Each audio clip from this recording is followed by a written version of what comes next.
Hi అండి. నమస్తే. కవిత గారు డిప్యూటీ సీఎంని unfortunately is become a deputy CM, లేకపోతే ఆయనకు అంత సీన్ లేదన్నట్టుగా మాట్లాడారు. ఏంటి మీరు దానితో ఏకీభవిస్తారా? అంటే ఇప్పుడు అన్ఫార్చునేట్లీ అనుకోకుండా అదృష్టం కలిసి వచ్చేది లాటరీ కాదు కదా. ఇప్పుడు మనం ఒక లాటరీ టికెట్ కొంటే లాటరీ తగిలితే అది అనుకోకుండా వచ్చింది అనుకోవచ్చు. కానీ ఆయన పార్టీ పెట్టి ఇన్ని సంవత్సరాలు నడిపించి అసలు పొలిటికల్ లీడరు ఏ లీడర్ అయినా సరే అధికారంలో లేకుండా డబ్బులు జనాలకు పంచిపెట్టిన లీడర్ ఎవరు లేరు. ఇప్పుడు టీఆర్ఎస్ నుంచి కవిత గారు కానీ, కేటీఆర్ గారు కానీ, కేసీఆర్ గారు కానీ వాళ్ళ ఇంట్లో నుంచి ₹1 ఎవరికైనా పంచిపెట్టారా? ఏ రైతులకన్నా ఇచ్చారా?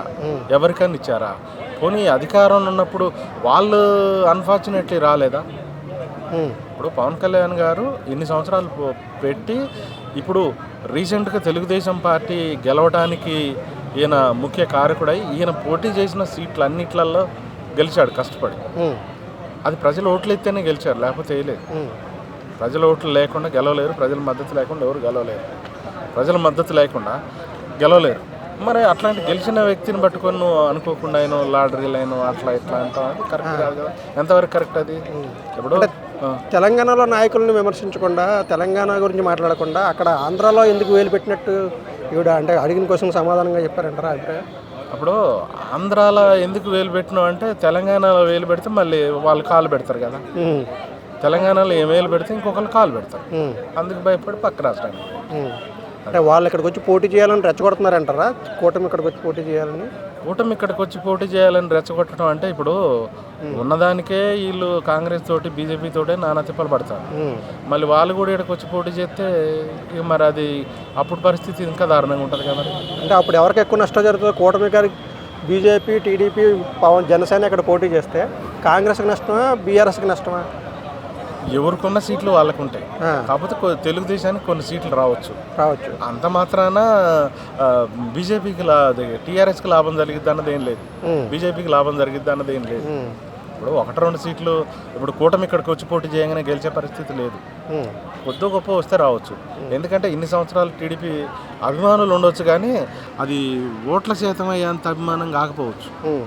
ఇప్పుడు బీజేపీ ఉంది, బీజేపీ కూడా ఒక్కసారి అని గెలిచే పరిస్థితి లేదు, గెలిచే పరిస్థితి లేదు. ఇంతకుముందు కాంగ్రెస్ కోలుకోలేదు, ఇప్పుడు కోలుకున్నది కాంగ్రెస్ పార్టీ కొద్దిగా పర్లా. కాంగ్రెస్ అదే అప్పట్లో కవిత గారిని లిక్కర్ స్కామ్లో అరెస్ట్ చేశారు కదా, బీజేపీ కావాలని అరెస్ట్ చేసింది అనుకుంటున్నారా, లేకపోతే ఆవిడ నిజంగానే లిక్కర్ స్కామ్లో ఉందని అనుకుంటున్నారా? అంటే అది ఇంకా ఏది తేలలేదు కదా, లిక్కర్ స్కామ్ అనేది ఏది తేలలేదు అసలు. అంటే అది కక్షపూరిత చర్య అని అన్నారు కదా. కక్షపూరిత చర్య అని బీజేపీ వాళ్ళు అరెస్ట్ చేసినప్పుడు ఆమెను అట్లనే జైలు ఉంచాలి, బయటకు వదిలేరు. అంటే వాళ్ళు చుట్టాలన్నట్టే కదా, వదిలేరు కదా. సో అంటే అది నమ్ముతున్నారా మీరు? ఆవిడ స్కామ్లో ఇరుక్కున్నారని నమ్ముతున్నారా? అది ఎటు కానీయకుండా చేశారు. ఇప్పుడు మనకి క్లారిటీకి తెలియదు, అది ఎటు కానీయకుండా చేశారు. ఇప్పుడు అది పూర్తిగా అటు కాకుండా డిసైడ్ ఇటు కాకుండా వాళ్ళకి కావాల్సినంత లెక్క ఒత్తి మిగతా అది వాళ్ళకి కావాల్సిన రిజల్ట్ వచ్చినాక వదిలేశారు. ఇది అంతా డ్రామా స్టంట్లు, ఇవన్నీ బీజేపీ గేమ్, టీఆర్ఎస్ గేమ్, ఇవన్నీ తెలియదు. అంటే కవిత గారి వ్యాఖ్యలో ఏంటంటారా, అనవసరంగా గెలుక్కున్నట్టు అయిందంటారా? అనవసరంగా గెలకటమే కదా.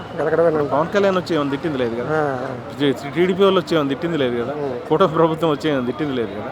ఏమో పోయి అనవసరంగా లేనిపోయిన దాన్ని తేనెటీగల మీద రాయడం ఎందుకు? ఎంతవరకు కరెక్ట్? అట్లా తప్పు కదా. నీది నువ్వు చూసుకో, నీ రాష్ట్రాన్ని నువ్వు చూసుకో, నీ పార్టీని నువ్వు బాగు చేసుకో. నీ పార్టీ ఒక ఎంపీ ఎలక్షన్లలో 1 సీట్ రాలే, ఎంపీ ఎలక్షన్లలో 1 సీట్ రాలే, కొన్నిట్లలో పోటీ చేసే పరిస్థితే లేదు.